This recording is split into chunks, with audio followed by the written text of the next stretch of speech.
Like I said, my name is Miramontes. I work here. I do junior high ministry. I work with 5th through 8th grade students. I love my job. Dude, I love my job. Right now, we're doing a series in love, marriage, dating, romance, kind of business. If your junior hires in the room, they know all about it, So, hey, take this chance, take this opportunity, have that conversation with your student. Talk to them if they're, a child. Talk to them if they're in middle school, high school. If you've got a grown adult student or child, talk to them about marriage and romance and love. Why not? You know what I mean? Have that conversation. It's going to go a long way, especially for your middle school students, okay? They hate it. You may hate it, but it's beneficial, right? It's beneficial, okay? And also, if you think about us, please pray for us. You know what I mean? We need prayer talking to junior high students. Junior high students need prayer. They know all about it, okay? So this morning we're going to be in John chapter 11. I'm really excited to be here. I'm really excited to be teaching you. One of my favorite things about teaching up here on Big Girl Church is that I give out little information about myself. You guys get to know me more, and in turn, I get to know you more. I think one of the key components about who I am as a person is that I'm an extremely obsessive person, like very obsessive. Like if I find something that I really like, I'll just ooh, that's my thing. You know what I mean? Like if I hear a song I really like or an album I really like, I can't put it down. I just can't. Right? Like if I hear a new album, a new song I like, I'll just run it nonstop over and over and over again. I know my wife hates it because I'm just like, no, one more time. You know what I mean? I just want to make sure I hear the guitar just right, or I want to make sure I get the lyrics just right. I just become obsessed. I just get obsessed over these things, stories particularly. Stories I get very obsessed with. There's one story I've never been able to put down my entire life, The Lord of the Rings. My entire life. So you have to think, I was born in 1997, okay, 26. That may make you feel old or young, I'm sorry. But the movies were coming out 2001, 2002, 2003, okay? So I was the perfect age for these movies. I went and saw the first one in theater. I was like 4. I got scared. We had to leave early, okay? Shout out to those people who were afraid. But I made it for The Two Towers, and I made it for Return of the King. I love The Lord of the Rings. My whole life, I've been obsessed with this story, okay? I've never been able to put it down. I've never been able to. I think about it daily, okay? Probably not a joke. I watch the movies close to 10 times a year. Pretty proud of that. I try my best to read the books about once a year. I just love this story. I'm obsessed. I can't get over it. One of the things, Pastor Errol told me I was only allowed to talk about one reason why I love the story today. One of the key reasons I love The Lord of the Rings is this character right here, Gandalf. I love Gandalf. Ever since I was a little boy, like very young, reading the stories, watching the movies, I really connected with Gandalf. I loved his character. Gandalf is what's called an Ishtari, okay?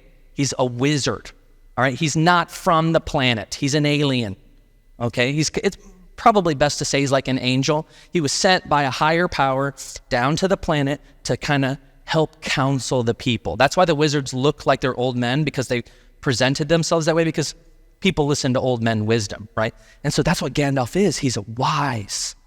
He's powerful, right? His species is called a Maiar. He's got like the same rank as Sauron, the big bad guy. They're kind of equals, sort of, not necessarily in power, but for sure in rank. Our boy is strong, right? And the movies do, I think, a bad job of kind of showing that, because Peter Jackson hates magic. He talks about that. But Gandalf is a very strong character. He's an extraterrestrial. He's an angel. He's very powerful. He shows it throughout the books. You're reading it. You're like, man, this guy has got things figured out. He's like determined. He's got a plan, right? And you see that. You see that throughout Gandalf's life. One of the things that you see is Gandalf's love for the Hobbit people. Right? Throughout his travels, he's like 3,000 years old. He's traveling all around the world. He finds this small little community of small little people, right? They're just running around farming all the time. They're not wearing shoes. They got capris on. They never work. You know what I mean? They've got the perfect society, in my opinion. Gandalf finds the hobbits, and he falls in love. I love that about Gandalf. Here we have this very, very powerful creature who's like capable of killing dragons. And he's just like obsessed with these little people. He's just like obsessed with the way that they do life. He even tells Frodo, he's like, you can learn everything about the Hobbit in a month. You know what I mean? You can learn everything about their ways in a month, but even after 100 years, they'd still surprise you. He loves the Hobbit people. He loves them. And you see that love when he's interacting with Bilbo in the Hobbit and when he's interacting with Frodo in the Lord of the Rings. When he gives that ring to Frodo, and he's trying to explain everything to Frodo. He's trying to nail down all the key points. You feel all that love that he has. But you also notice something else. You feel that strength of power, an understanding. The way Gandalf talks, he's talking like he's got a plan. There's an organized plan for what's going to happen. Frodo may not understand exactly what's going to happen when he takes that ring. He doesn't truly understand the power of it. He doesn't understand the weight of the situation. It takes him 20 years to leave the Shire. It's hilarious because he's like, whatever, But Gandalf has a plan.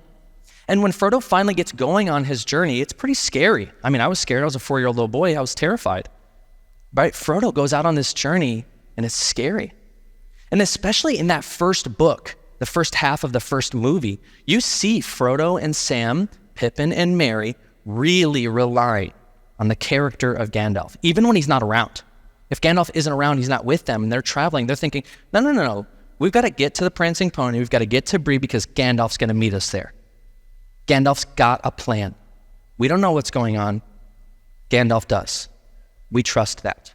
The author of The Lord of the Rings, J.R.R. Tolkien, is a genius. He was a genius. I love this guy. Okay, I think he was an incredible guy. He read his Bible. J.R.R. Tolkien was a believer. He loved the Lord. And I think, and he swears, J.R.R. Tolkien, he swore his whole life that The Lord of the Rings wasn't allegorical. He's like, no, it's not allegorical. But you tell me, right? Right?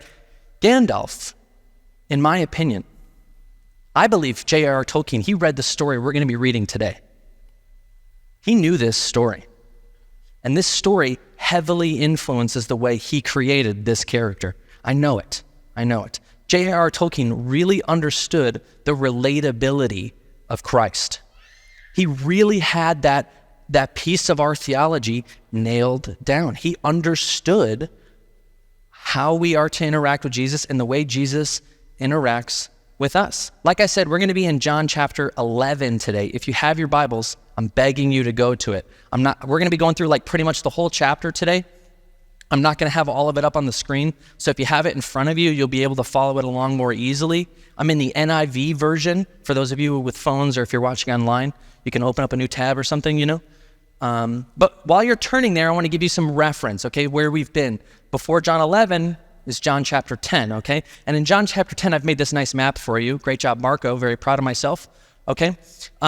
This map will kind of help you understand where Jesus was in John chapter 10. Okay, so in John chapter 10, Jesus is on the east bank of the Jordan River. He's on the other side of the Jordan River. There's the Jordan, the Dead Sea, Jerusalem. You kind of understand where we're at. Mediterranean's way over here, okay? In John chapter 10, Jesus is on the east side of the Jordan River. He's on the east bank.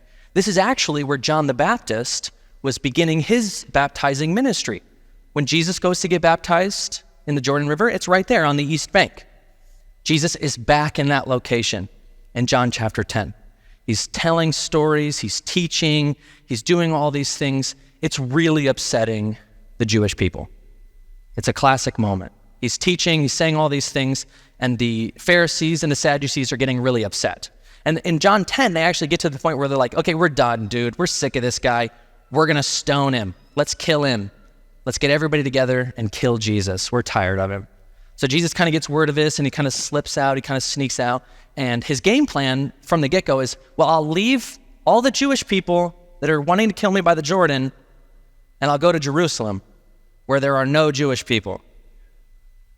That's a joke, okay? He heads right into the face of danger, right? And but before he leaves, he gets a note, a message, and that's where John 11 opens. Okay, so if you have your Bibles, you're going to be in John 11, starting in verse 1.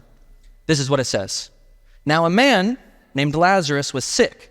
He was from Bethany, the village of Mary and Martha. This Mary, whose brother Lazarus now lay sick, was the same one who poured perfume on the Lord and wiped his feet with her hair. Maybe you remember that story. They're from this small town of Bethany, okay? Jerusalem to Bethany is only it's less than 2 miles. It's a real short distance. Okay, the story will tell you that in a second. We like to think that Jesus would go to Bethany pretty regularly. He liked Bethany. He really liked these people. What I love about this intro section to John chapter 11 is you're reminded of that story of that woman who goes to see Jesus while he's having a meal, right? You remember that story, that Jesus is sitting there with the boys and they're having a meal, and a woman comes in and begins to wash Jesus's feet. She's using expensive oil, she's using expensive perfumes, and even crazy, she's using her own hair to wipe his feet, to clean them. This is disgusting. Okay, that's gross. Jesus is wearing sandals. He's walking through the streets. He walks a lot. Feet are gross on their own, right? He's walking through mud, maybe poop, maybe some water. It's gross, right? But she goes for it. And even some of the boys are like, hey, stop her. That's crazy. And Jesus says, no. She's doing exactly what she's supposed to be doing. He turns it into a teachable moment. I love that in John chapter 11, we get, hey, Jesus didn't just forget about this woman. They stayed friends. They maintained a relationship. It's that same lady. So at verse 3, here we go. I've got this one up on the screen for you. So verse 3, here we are. So the sisters, Martha and Mary, they send word to Jesus, Lord, the one you love is sick. He's not doing well. And that word sick, it's more than just like a sickness. It's like, hey, he's really sick type of a situation. And I think that's so interesting is the word love here, in the New Testament, we see 4 different words for love in the Greek language. Your junior high students know all about this, trust me. This one here is phileo. Jesus loved Lazarus. They had a phileo love, a brotherly type love. This is the kind of love that you have with your close friends that comes after long conversations and late nights and crying and hugging and praying with each other, right? This is the type of love that you share with your close friends. I think of my college roommate. Mike, if you're watching, I love you, dude. Okay? That love that is just like so strong. It's between brothers. Jesus has that love for Lazarus. And the girls know that. They appeal to it. Jesus, you love him. And he's sick. When Jesus hears this, he has a crazy response, real weird. This sickness will not end in death. No, it is for God's glory, so that God's Son may be glorified through it. If you're one of the boys, teenage boy, 14, 15-year-old Jewish boy, you're thinking, oh, that's nice to hear. Lazarus isn't going to die. That's great, Jesus. I appreciate that a lot. That's good news. But what's the rest of this stuff mean? That's pretty confusing. Jesus isn't talking in a way that you would talk. He's not talking in a way that makes a whole lot of sense. Right? Like if someone's sick in your life, and it sounds like it's pretty serious, you go. You go see that person. You go spend time with them because you're not so sure. But Jesus has a much different response in verse 5. And then in verse 6, or at the end of verse 5, it says, now Jesus loved Martha and Mary and her sister and her brother. He loves them. Different word used. The root word is agape. That word is like a sacrificial type of love. It's usually in reference to God's love for us, but humans are capable of that kind of love too. Parents, you have that love for your kids. I'd do anything for my kids. I would sacrifice myself for my kids. Maybe you have that love with a friend of yours, a spouse, someone special in your life. That type of love is big. I'm willing to do something for you. I'm willing to sacrifice for you. Next word, the way verse 6 starts, is so interesting to me. So. Or other versions translate it, therefore. Because of Jesus's agape love for these three, his sacrificial love, because of his brotherly love that comes from spending a lot of time together, with those things in consideration, read verse 6. It says this, when he heard this, that he heard that Lazarus was sick, he stayed where he was 2 more days. He does not go. Jesus, your friend is sick. It's looking pretty bad. Solid chance he dies here. Jesus doesn't go. Not going to go. Jesus, what are you doing? Your friend is sick. When someone's sick, if my grandma's in the hospital, like for something small, dude, real small, I'll go see her, right? Because I don't know, this hospital trip may have been easy, but the next one may not be. So I'm going to go. But Jesus says, no, I'm not going to go. I don't. He doesn't. He takes 2 whole days. Verse 7. Then he said to his disciples after the 2 days, now let's go back to Judea. But Rabbi, they said, just 1 chapter ago, a short while ago, the Jews tried to stone you. And now you're going to go back? Jesus answers, listen carefully, this is crazy. Are there not 12 hours in the day? Are there not 12 hours of daylight? A man who walks by day will not stumble, for he sees by the world's light. It's when he walks by night that he stumbles because he's got no light. Very cryptic, very classic Jesus answer. His response is essentially, hey, I know exactly what I'm getting myself into by going towards Jerusalem. The boys are like, you're going to die. They just tried to kill you, and now you're going to go into more danger? Jesus says, I'm not walking into this situation blind. I know exactly what's going to happen. He's planned it out. He's got it figured out.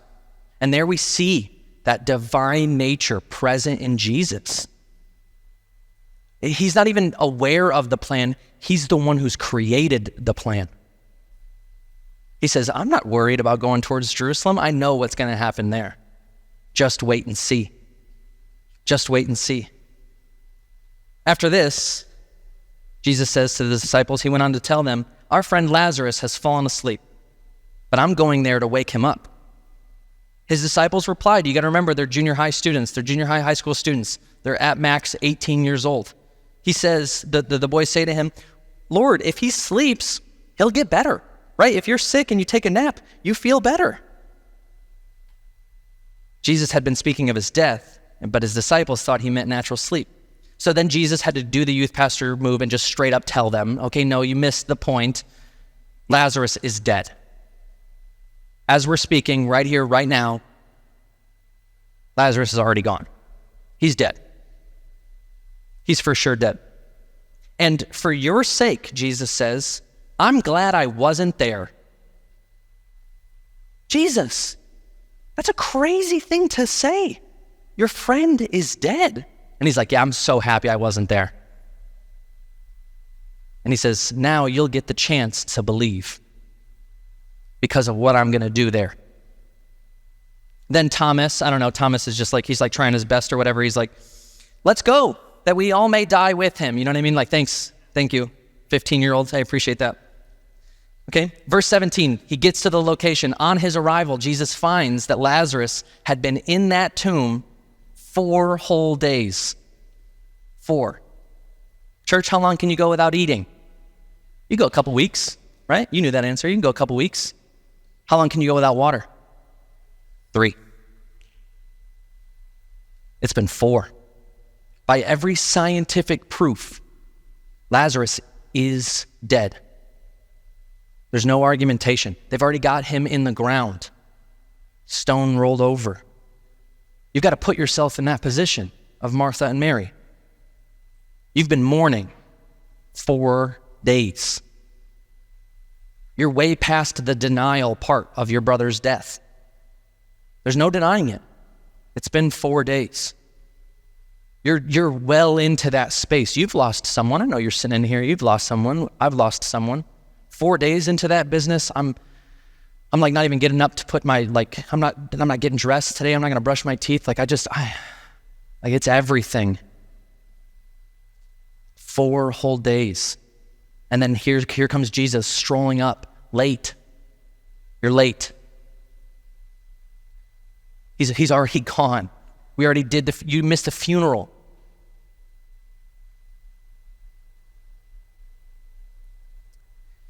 Verse 18, Bethany was less than 2 miles from Jerusalem. See, told you. And many Jews had come to Martha and Mary to comfort them when their brother had died. When Martha heard that Jesus was coming, she went out to meet him, but Mary stayed at home. One important side note is to understand or to bring back into remembrance the culture that we're talking about here. This is a Jewish culture, an Israelite culture. This culture is crazy expressive okay? Especially when it comes to things like grief. All right, you can think back to King David. When King David was performing all of his sin and God was really getting on him about it, David would rip his clothes. He'd cover himself in ashes. All right, he'd wear like a sackcloth, and then he'd run through the streets like crying and stuff. So expressive. So this is not a culture where they're stoically like, I am upset. They're tearing clothes, they're sobbing, they're weeping, and they're 4 days into this business. Even today, even the Israelites today have a very expressive culture when it comes to funerals. They go really, really, really hard on those. Jesus is surrounded by people who are doing this. This is the space he's walking into, where people are loudly crying. They're overcome by their grief. They're wearing it. It's all right in front of them. Then Martha runs right up to him. In verse 21, she says, Lord, I've got it up here on the screen too. Lord, Martha said to Jesus, if you had been here, my brother would not have died. Isn't that a prayer you've had?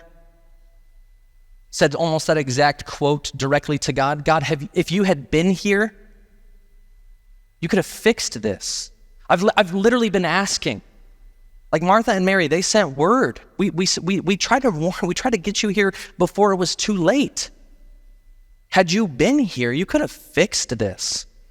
And the word she uses for Lord, kurios, so interesting. It means master, it means Lord, but what it really implies is like ownership over an item, like specific ownership, which means it's up to you if you want to dispose of it or not. She goes to him and says, Master of life, Master of death, had you been here, you could have fixed this. That's a prayer all of us pray. But then she adds in her faith. But I know, she says, I know, that if you ask God, he'll give it to you. She's begging him, please do something. Please do something. You're already late. Please do something. Jesus said to her, verse 23, your brother will rise again. Martha answered, I know he will rise again at the resurrection at the last day. I understand, Jesus, that you're going to fix all this sin problem. You're going to come back at the end of days and we're all going to be resurrected. But I'm upset right now. My brother's dead. I get that there's hope in the future, but right now I am struggling. I'm not doing well. Verse 25, Jesus has a response, very famous verse up here on the screen too. Jesus said to her, I am the resurrection and the life. The one who believes in me will live, even if they've died. And whoever lives by believing in me will never die. He asks Martha directly, you believe that? I'm asking you directly, do you believe that? Do you believe that Jesus is the resurrection and the life, that he holds control over something that we can't touch at all? He asks her directly, do you? And she says, yes, Lord. I believe that you are the Christ, the Son of God, who is to come into the world. And after she said this, she goes and she runs and gets her sister, Mary. The teacher is here, she said, and he's asking for you. When Mary heard this, she got up quickly and went to him. Now Jesus had not yet entered the village, but was still in the place where Martha had met him. When the Jews who were with Mary in her house, comforting her, noticed how quickly she gets up and runs out, they go and follow her because they thought she was going to the tomb to mourn. When Mary reaches the place where Jesus was, verse 32, I've got it up on the screen. When she reaches the place where Jesus was and she sees him, she falls at his feet. She just falls down. She can't even get all the way there. She's crying. She's in that space. And she says exactly what her sister says. Lord, Master of life, Master of death, owner of me. If you had been here, you could have saved my brother. You could have fixed this. But there's no but in Mary's response. You see, when Jesus goes up there, or when Martha goes up there to Jesus, and she says, Jesus, had you been here, my brother would have saved, but I have faith that you can still do something. Jesus responds kindly. I've got this, he says. I've got a plan. You don't have to worry. He's kind to her. When Mary goes up and she doesn't have that second clause, that second sentence, Jesus has the same response. That's a huge comfort for us. When you're in the heat of those moments and you're struggling to just reconcile what is happening and what God's plan is, and you're frustrated about it, and you say, God, what are you doing? Where have you been? His response isn't anger. Shame on you for yelling at me. His response is this response right here. Verse 33. It says this: when Jesus saw her weeping, and he sees the Jews come along with her also weeping, really weeping, he asks, or he becomes deeply moved in spirit and troubled. Where have you laid him? He asks. Come and see, Lord, they reply. And then in John 11:35, my personal favorite verse in the whole Bible, the shortest in the Bible, Jesus wept. He weeps. Your version doesn't say cry. It doesn't say he sheds a stoic tear, single tear. He loses it. He allows himself to experience the total weight of the situation. The word used, the Greek word used is dakrou, and it's a unique word in the Bible. It's actually the only location that specific word is used in the New Testament. The root word means tear. It's a noun. The root word is a noun, and it means a single tear. But the way that this verb is being used, the way that it's put into the sentence, it implies that Jesus is crying strongly. He's weeping. He's allowing himself, I'm here. Many commentators will say that Jesus is weeping because he feels so bad that the people he loves has to experience something so terrible. I think that's fine to say, but it feels too separate. Jesus is crying here because he's sad. His friend died. You see, I think this is so interesting because 4 days prior, in my opinion, when Jesus wakes up that morning 4 days ago, he thinks to himself, today's the day Lazarus dies.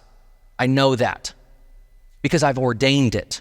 I've planned it out. It's a part of my plan. Today's the day Lazarus dies. I'm not going to hear word about it for another 2, and I won't even go see him until 2 more. But when he gets there and he's in that space, he sees his friends who he loves, his close friends. He weeps. He's right there with them. There's no separation. Does Jesus know that in literally 5 minutes he's going to raise Lazarus from the dead? You betcha. But he experiences the weight right here. He weeps. He loses it. He cries. Then the Jews said, see how he loved him. Phileo. You see how he loved Lazarus. But some of them said, could not he who opened the eyes of the blind man had kept this man from dying? Couldn't he have saved him? Jesus, once more deeply moved, came to the tomb. It was a cave with a stone laid across the entrance. Take away the stone, he said.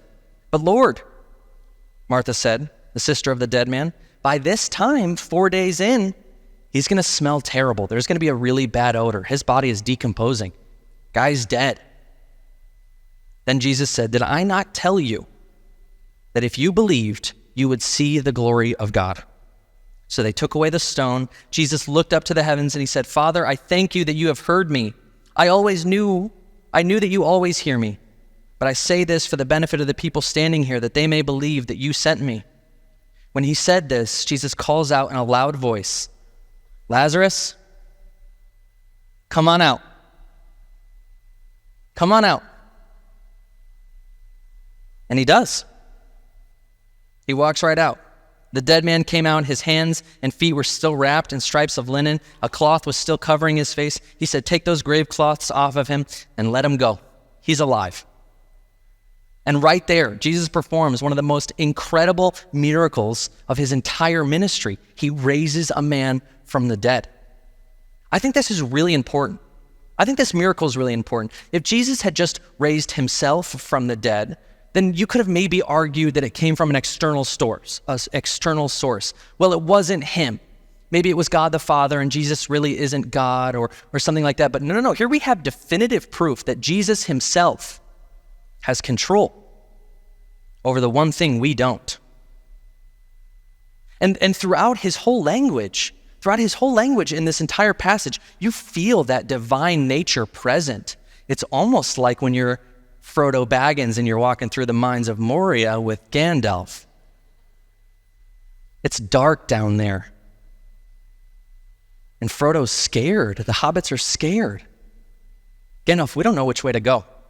We go left? Do we go right? Do we go up? Do we go down? And Gandalf says, I know which way to go. I've got a plan. I've got this figured out. And that comforts Frodo. And Gandalf doesn't say, I've got a plan, now go accomplish the plan. Go on, go figure it out. He goes underground with them. Jesus is right there in the mess with us. He has got this figured out. And even though there's a big plan and he understands exactly what's going to happen, he feels the weight that we feel. That sadness, that grief, those questions. God, where have you been? He's in that space with us. He's right there. And then you, if you keep reading in John 11, you'll see what the result of this story is. He raises a man from the dead. And then in verse 53, this crazy little sentence gets put in there. It says, from that day on, the Jews plotted to take Jesus' life. From that day. In John chapter 10, they talked about killing him when he's on the east side of the Jordan River. Hey, we're going to kill him. And the boys are like, hey, they're trying to kill you. Let's go into hiding. Let's go be quiet. Let's go do things privately. And Jesus says, no, not yet. I've got one more miracle to accomplish. It's after this that Jesus goes from a very public ministry to a pretty private one. He knew how this was going to play out. It's a part of the plan. I love these stories where we see Jesus' divine nature and his human nature just work in conjunction. There's no argument to say that, well, he's only God. He cries like I do. Well, you can't say that he's only human because he was really organized and planned. He's talking in ways that nobody else could. He has understanding on the situation that no one else could. Church, Jesus knows because he's ordained it. He knows what's going to happen in your life because he's written it out.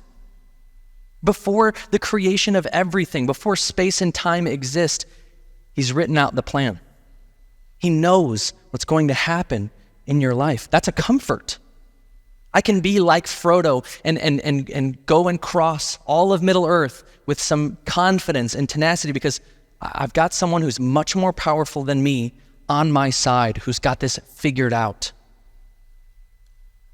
And even after Gandalf, spoiler alert, even after Gandalf dies and is resurrected and Frodo isn't a part or with him, he still relies on him. In the books, he's constantly thinking back to Gandalf. Gandalf said to do this, Gandalf said to do this, Gandalf said to do this. So I can do it. Jesus knows because he's ordained all these things. But church, even more importantly, Jesus knows because he's experienced it. He doesn't have the understanding of us that only a creator would. If I had just created something and looked down on it, I would really understand it. I would understand how it works, how it thinks, all those things. I would have a great understanding. But if I became one of those things that I created, I would get that first person perspective. Jesus has given that. He's given us that level of understanding that is so much more than that I can share with another person, and it's so much more that I could just share with just a creator. Here we have someone who's created me and is like me. He responds the way I respond. He thinks the way I do. And in the moments that he doesn't, when he's thinking like so divinely, I can say, well, thank God he's around. Thank God he's gone before me. My takeaway for you today is real simple. I want you to go home and rewatch The Lord of the Rings. Okay? Please do it. It's good for your soul. Okay? If you haven't watched it, please do it. okay? This is mostly a joke. But if you did go rewatch The Lord of the Rings, you would feel what I'm talking about. That how much they lean on Gandalf. And then later when Aragorn becomes very kingly and he's like all about it, they lean on him. And he becomes the Christ figure in the story. My real takeaway for you comes from Matthew chapter 11. Jesus' words directly. Listen to how the God of the universe, the creator of all things, the sustainer of all things, holding everything in his palm, right? The heavens, the stars, the black holes are proclaiming his glory. Here's how he describes himself. He says, "Come to me, all who labor and are heavy laden. I will give you rest. Take my yoke upon you and learn from me, for I am gentle and lowly in heart. And you will find rest for your souls. For my yoke is easy and my burden is light." I use the ESV for this because I really love that language, lowly in heart. Your version probably says humble.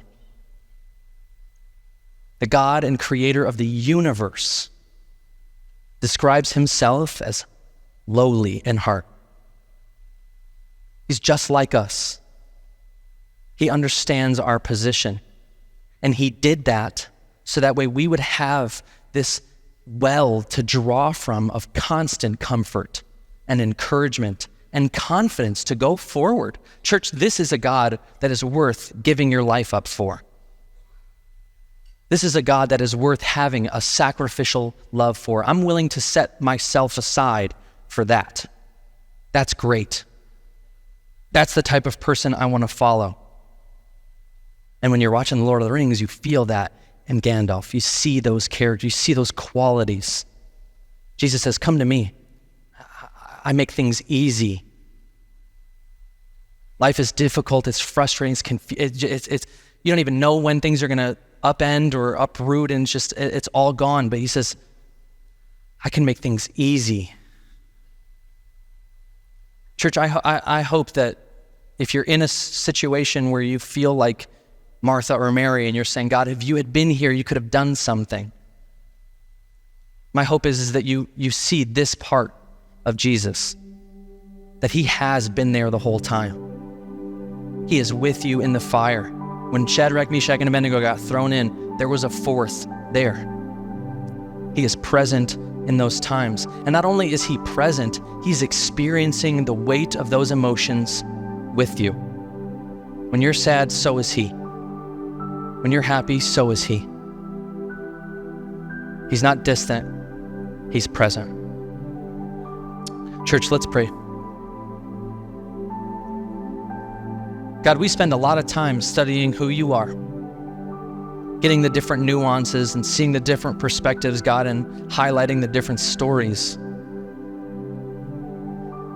But God, again, we're just amazed. Here you are with such foreknowledge, such understanding, so much peace about what's going to happen, even though it's terrible.